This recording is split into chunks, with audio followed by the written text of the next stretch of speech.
நான் இப்ப காட்ட போற ஒரு விஷயம் மெயின் ஸ்ட்ரீம் ஹிஸ்டாரியன்ஸால கூட எக்ஸ்பிளைன் பண்ண முடியாது. அண்ட் அதனால தான் இது ரொம்பவே இன்ட்ரெஸ்டிங். இந்தியாவை பாருங்க, நாடு ஃபுல்லா 4 டிஃப்ரெண்ட் ரீஜியன்ஸ்ல 4 டிஃப்ரெண்ட் இந்து கடவுள்கள் வந்து டாமினேட் பண்ற மாதிரி நமக்கு தெரியும். நீங்க நோட்டீஸ் பண்ணியிருக்கிறீங்களா? சவுத் இந்தியால முருகனை பயங்கரமா வர்ஷிப் பண்ணுவாங்க. என்னதான் மற்ற இந்து கடவுள் இருந்தாலுமே முருகன் வந்து அங்க ஒரு ஸ்பெஷல் இடத்துல தான் இருக்கிறாரு. நான் சென்னையில இருந்து தான் பிறந்து வளர்ந்துருக்கிறேன். எனக்கு தெரியும் சவுத் இந்தியால முருகனை எவ்வளவு வர்ஷிப் பண்ணுவாங்க அப்படின்ட்டு. சொல்ல போனா அவரை வந்து தமிழ் கடவுள்னே தான் சொல்லுவாங்க. அண்ட் அதே மாதிரி வெஸ்ட்ல பாத்தீங்க அப்படின்னா பிள்ளையார், எலிஃபென்ட் கடவுள்னு சொல்லக்கூடிய பிள்ளையாரை அங்க ரொம்பவே வர்ஷிப் பண்ணுவாங்க. அதனால தான் நம்மளுக்கு கணேஷ் சதுர்த்தி அப்படின்னாவே நம்மளுக்கு இந்த மகாராஷ்டிரா தான் ஃபர்ஸ்ட் ஞாபகத்துக்கு வரும். நீங்க இந்த பிள்ளையார் சதுர்த்தி அப்பெல்லாம் நீங்க மும்பை பக்கம் போய் பார்க்கணும், எவ்வளவு கிரௌடடா ஸ்ட்ரீட் டு ஸ்ட்ரீட் பயங்கர செலிப்ரேஷன் நடந்துட்டு இருக்கும். நீங்க இதை போய் பார்த்தா தான் தெரியும். அண்ட் அதே மாதிரி ஈஸ்ட்ல பாத்தீங்க அப்படின்னா துர்கா, மதர் காடஸ். உங்களுக்கு யாராச்சும் கொல்கட்டால ஃப்ரெண்ட்ஸ் இருந்தாங்க அப்படின்னா அவங்க கிட்ட இந்த துர்கா பூஜா அங்க எவ்வளவு ஃபேமஸ் அப்படின்னு சொல்லி கேட்டு பாருங்க.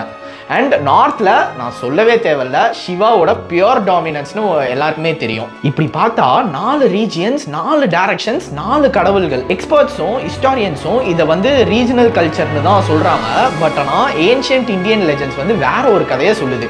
1000 வருஷத்துக்கு முன்னாடி சிவாவோட ஃபேமிலி இந்தியா ஃபுல்லா ரூல் பண்ணிட்டு இருந்தப்போ நார்த்ல தான் இருந்திருக்கிறாங்க.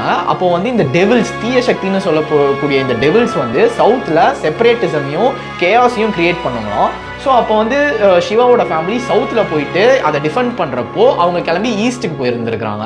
ஸோ இது இந்த மாதிரியே நடந்துட்டு இருந்திருக்கிறதுனால சிவா என்ன பண்ணுறாரு, நம்ம செப்பரேட் ஆகி எல்லாரும் ஒரு இடத்துக்கு போய் நம்ம இந்த தீய சக்திகளை அழிக்கணும் அப்படின்னு சொல்லிட்டு ஃபேமிலியிலேயே யங்கஸ்டாக இருக்கிற முருகனை வந்து நீ சவுத்துக்கு போ அப்படின்னு சொல்லி அனுப்பிடுறாரு. கணேஷை வந்து நீ வெஸ்ட்டுக்கு போ அப்படின்னு சொல்லி அனுப்பப்படுறாரு. அண்ட் சிவா வந்து மவுண்ட் கைலாஷ்ல நார்த்தை ப்ரொடெக்ட் பண்ணுறதுக்காக இருக்கிறாரு. அண்ட் துர்கா வந்து ஈஸ்ட்டுக்கு போகிறாங்க. இந்த கதையை generations to generations thousands of இயர்ஸாக சொல்லிட்டு வந்துட்டு இருக்கிறாங்க. பட் இதை வந்து நம்ம ஈஸியாக ஜஸ்ட் மித்தாலஜின்னு டிஸ்மிஸ் பண்ணிட முடியும்.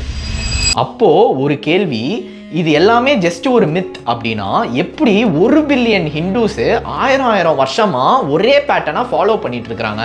சிவா குடும்பத்தை சேர்ந்த இந்த 4 கடவுள்கள் 4 டிஃப்ரெண்ட் டைரக்ஷன்ஸை எப்படி இத்தனை 1000 வருஷமா டாமினேட் பண்ண முடியுது? மேபி இது வந்து ஹிஸ்டரி இல்லை, ஆனால் இது கோஇன்சிடென்ஸும் இல்லை.